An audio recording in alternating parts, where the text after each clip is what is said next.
You check the front door, then the back door, then the windows on the ground floor, then the front door again, just to be sure. You knew it was locked. You locked it yourself. You watched your hand turn the key. And you still walked back and checked it one more time before you could let yourself go to bed. Nobody taught you to do this. Nobody asked you to. You just do it every night, without fail. This is the psychology of men who check every door and window before they can sleep. Let's describe this precisely. It's not that you think someone is out there. It's not fear exactly, not the kind you'd admit to. The house is probably fine. You live in a safe enough area. Nothing has happened. And you know all of this. And you still can't go to sleep until it's done. The check isn't about the door. The check is about the feeling that is possible once the check is complete. It's about the difference between lying in bed wondering and lying in bed knowing. Between a mind that is still scanning and a mind that has been given permission to stop. Some men check once. Some men check twice. Some men check and then lie in bed and then get up just one more time to confirm what they already confirmed. And every time, it works. And every night, it needs to be done again.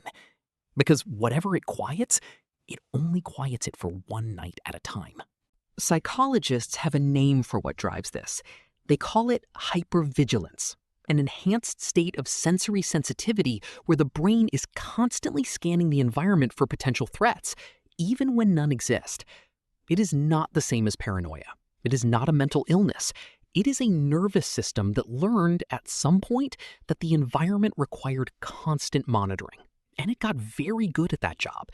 And it never fully stopped. For hypervigilant people, relaxation comes with conditions. The brain will not allow itself to fully power down until the environment meets certain standards of safety and completion. The check isn't irrational behavior.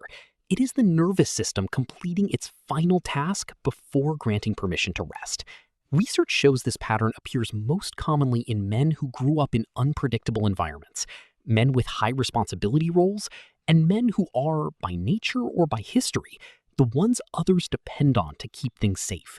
The man who checks the doors is the same man who, in another era, would have been the one standing watch while everyone else slept.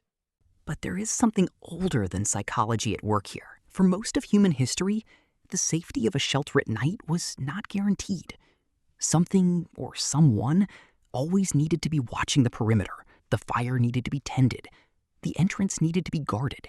And the men who did that, the ones who stayed alert while others slept, kept their families alive. That instinct is in you, not as a metaphor, as biology.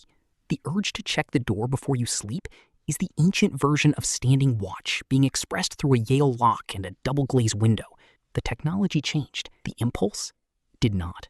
And the reason it feels wrong to go to bed without checking, the reason there is a specific discomfort, a specific inability to fully relax, is that somewhere beneath the conscious mind, a very old part of you is still doing its job. It was never anxiety. It was always responsibility.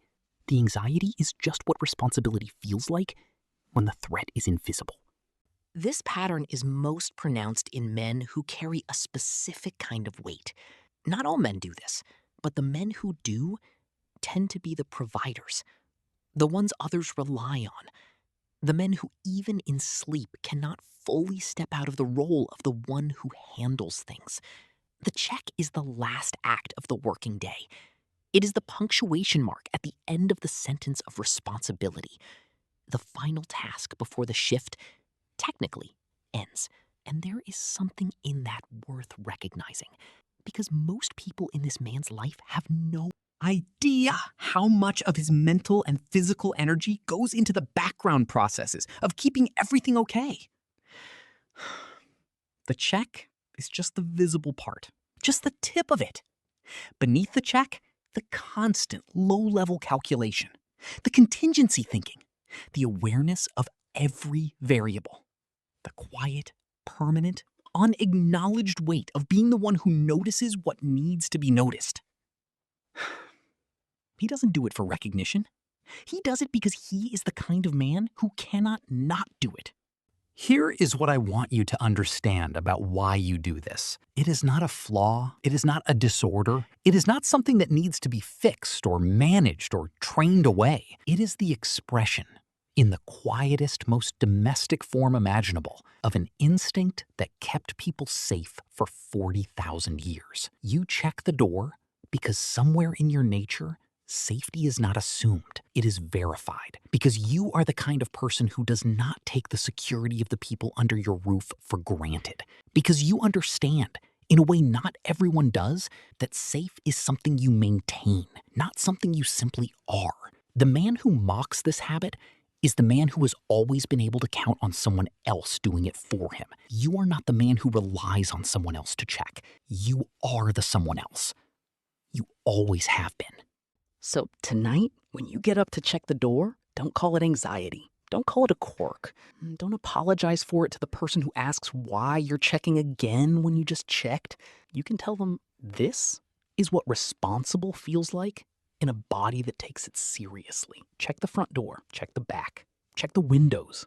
Check the front door one more time if you need to. And then go to bed because you did what you came to do.